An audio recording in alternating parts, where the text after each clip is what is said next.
At the village one day, we've got a schoolhouse, how would you like it? And the village goes, great, because we've got stories we can tell them. Well, then they said, we've got a log cabin, how would you like that too? And the village goes, great, because we've got stories we can tell them that too. Well, they were doing so good, they said, well, we've got a red barn, how'd you like that too? And the village goes, well, we've always wanted a red barn. So 3 of these buildings were given to us by the Battle Creek Historical Society, and we always like to say thank you when we come through here. Now, back in the 1870s, there was a few things required of a public school teacher. Number one was that they had to be here 1 hour before their students. A second thing was that they had to bring a scuttle of coal. Well, obviously the coal was from the fireplace. Now on a very cold day, this rows of students here might be very warm. Those to the outside, maybe not quite so warm. A third thing they had to have back in those days was a bucket of water. Now what do you think the bucket of water is for? Drinking water. Exactly, this is the drinking fountain. So if you got thirsty, you'd come up here, you'd get a drink of water, and you'd put the drink back in the bucket. Now, little Tommy, who's sitting in front of you, and Mom sent him to school with the measles, got thirsty, he drank out of that same bucket. Remember that 39.9 years life expectancy? They're passing germs around in that bucket. Well, by this time, the kids would be gathering outside, because that's where the bathrooms were. So the teacher would have to call them in.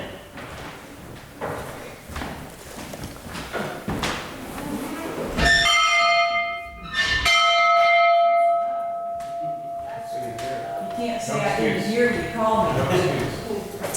Now when the students would come in, the boys would put their coats in one closet and the girls would put their coats in the other closet. That was the Quaker way of doing things back in those days. You'll notice down our religious buildings they have 2 doors. Men would come in one door, women would come in the other door. Here the kids could come in the same door together, but their coats weren't allowed to cohabitate together. I don't know what they thought their coats were there. Well, in here we talk about Adventist education. The year was 1848.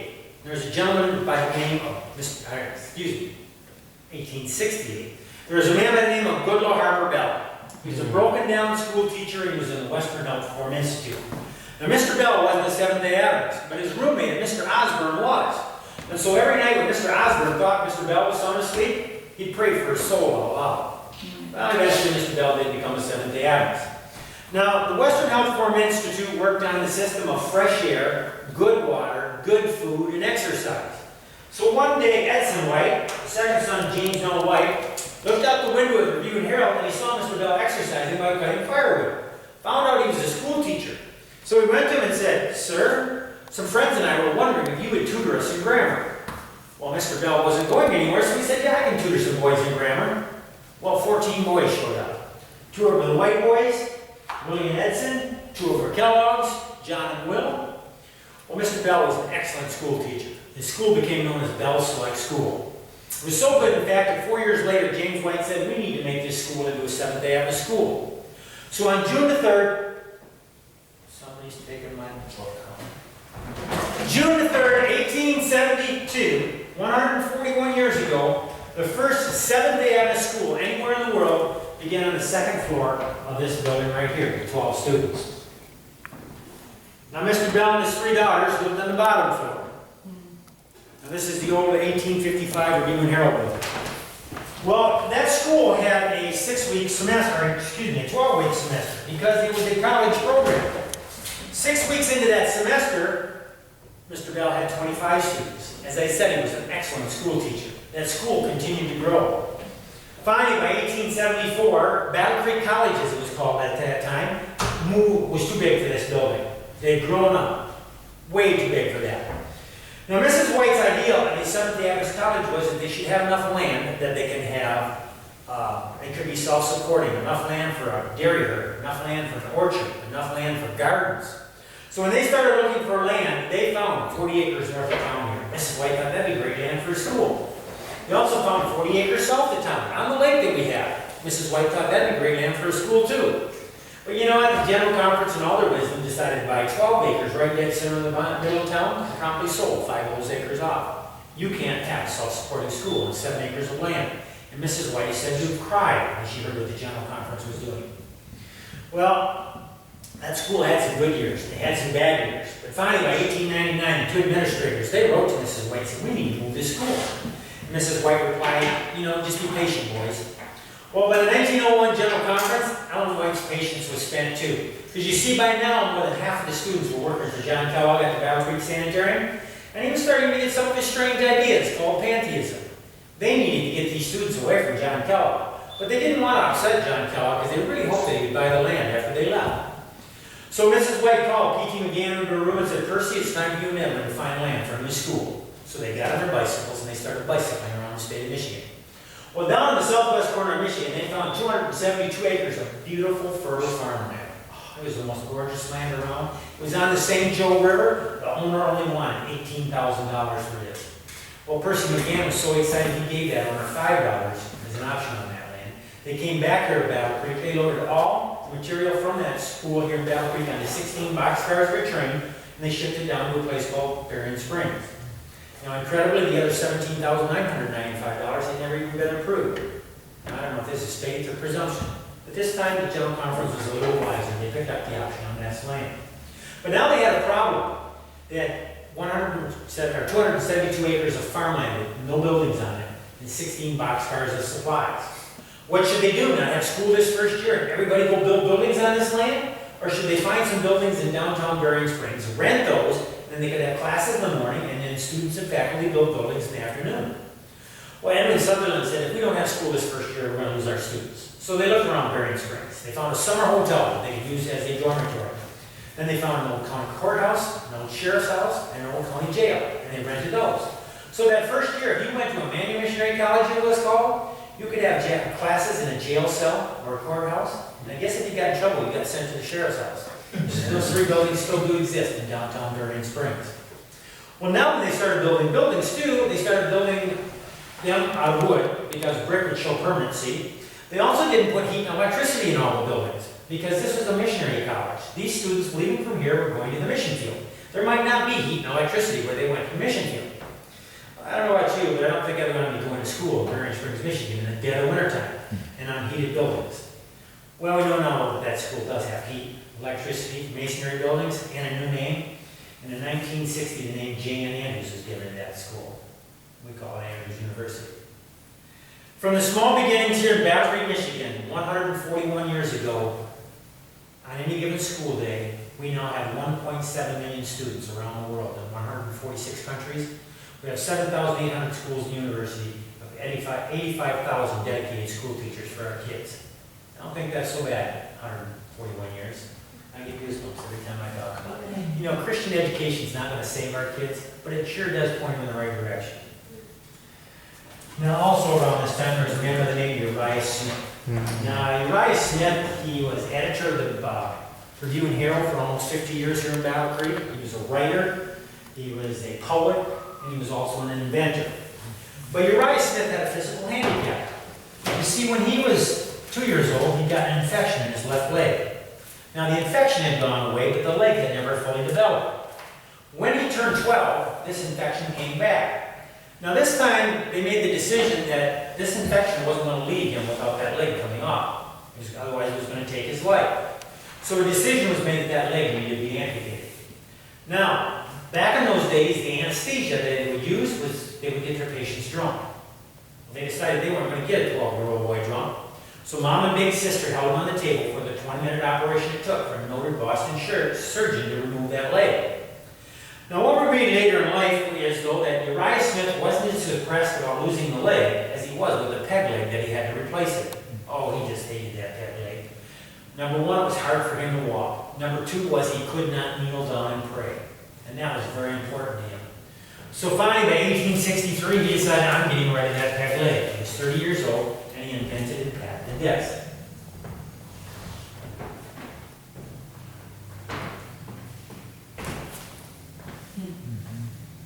The first prosthetic leg with movable joints. Now there was a great need for this thing in 1863 because something else was happening in the United States at that time. The Civil War was being fought.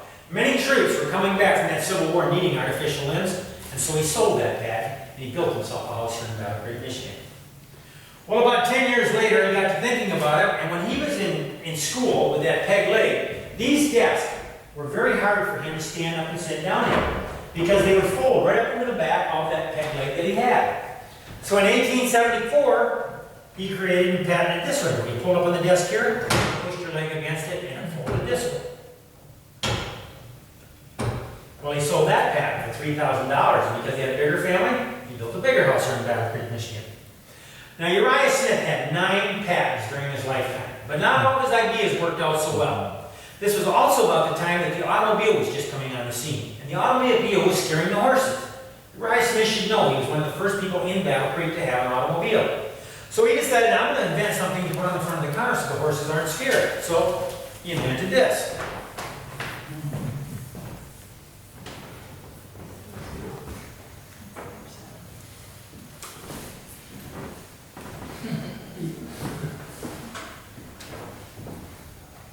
The world's first hood ornament. Well, his thought process behind this was that if you put this thing on the front of a car would go down the road this way, a horse would come this way, and the horse wouldn't realize it wasn't a horse until it was too late to get scared. Well, he took this prototype, he took it down to an auto manufacturer in the state of Ohio. They put this on the front of the car went down the assembly line and drove out into the street, and guess what happened?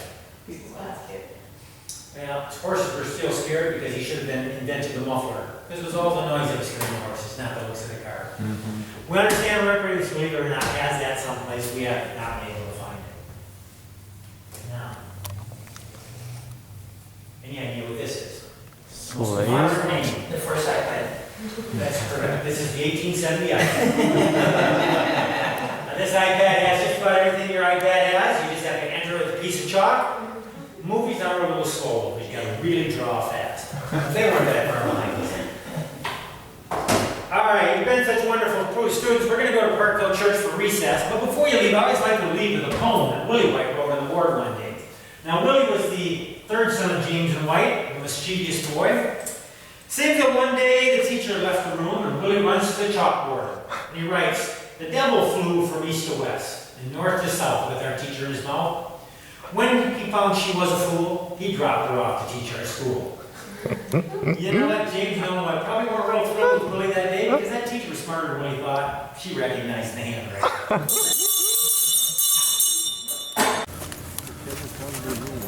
Take it in, Jesus.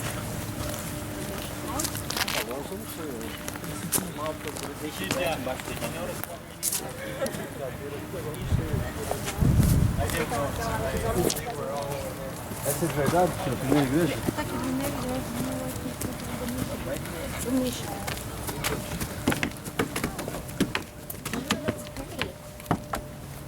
Hi. Aqui ela é uma exposição de livros.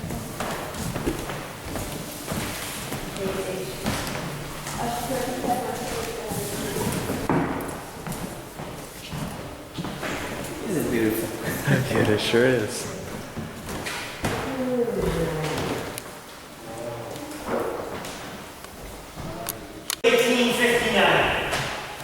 Two evangelists, Jane Andrews and John Loftrow. They went to a small little town about 30 miles to the south and west here called Parkville to hold 10 evangelistic meetings. Now, incidentally, it was Jane Andrews who brought John Loftrow into the Seventh-Day Adventist church. Well, now they're working together. Well, those 10 evangelistic meetings, they opened on August the 9th, 1859. They ran until September the 4th of that same year. During that time, they had 38 meetings. So obviously, they had more than one meeting a day. From those 38 meetings, they had 20 converts to the Seventh-Day Sabbath. Now notice, they did not call them Seventh-Day Adventists, because the name Seventh-Day Adventist wouldn't be chosen for another year. But these 20 converts, they decided they wanted to organize anyways. So they organized under the name of the Parkville Church of Christ Second Advent. Well, they had an organization, they had 20 members, so they thought, let's put up a small building. So they bought a lot in Parkville, Michigan, and they put up a simple structure. They had 2 doors at the front, 3 windows down each side. Well, coincidentally, this is that building. It was constructed in 1860, was moved here in the year 2000. By the time the building was up, though, the name Seventh-Day Adventist had been chosen. dedicated as the Seventh-Day Adventist Church. So they approached the Review and Herald and said, please invite everybody to come to Parkville, Michigan, January 12, 1861 for a dedication sermon. Well, John Lockrell, he agreed to come back that day. James and Ellen White, they agreed to come that day. Joseph Harvey Wagner went on to become editor of the Signs of the Times out in California. He agreed to come that day. Another man that did come that day was a man by the name of John Byington, and 2 years later he was the first General Conference president. Well, Joseph Harvey Wagner had the dedication sermon that day. James White stood up and he had the dedication prayer. And then it says that Ellen White stood up and she gave a strong message to the congregation. When she got done though and went to sit down, she went into a vision. Now James White would do something rather strange when his wife would go into a vision. He would invite people to come up and examine her. Now my wife was up there not knowing what was going on around her, and I did that to her. You know what happened when she did know what was going on around her? It wouldn't be a pretty sight for me, trust me. But this is what James White would do.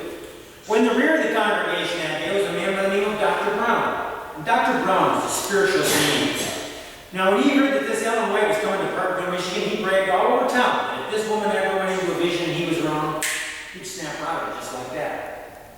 Well, James White had given the invitation. Dr. Brown was in the rear, and everybody heard this boast, so they turned around to him and said, Dr. Brown, now's your chance. Well, James White, hearing that there was a doctor in the house, that excited him, because he always liked to have medical people examine his wife. So he said, please do come forward, doctor. Well, it says the doctor came about 3/4 of the way forward, boldly, he stopped, and the color started draining from his face. Well, James White, not knowing the rest of the story, ignored the boast, came down off the platform, put his arm around Dr. Brown's shoulder, and encouraged him to continue the examination, which he did. But then he broke out into a cold sweat and tried to exit out one of the doors. Well, the church was packed that day for the dedication, so he initially couldn't get out. Besides that, they weren't going to let him out until he did what he said he was going to do. So finally, James White says to him, so doctor, what are the results of your examination? And he says, Elder, her heart beats, but there is no breath in her body. See, when Ellen White would go into a vision, she would not breathe. There was times they'd take a candle or a mirror, even hold her nose and mouth to show that there was no air moving in and out of her mouth and nose.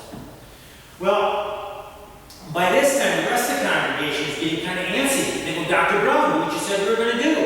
He says, I can't. Well, why not? It's only the Lord knows. So by this time, he knew he was fighting the cause. He could not win. Well, Ellen White was in this vision for 20 minutes. During that time, well, a good doctor did make his escape from the church.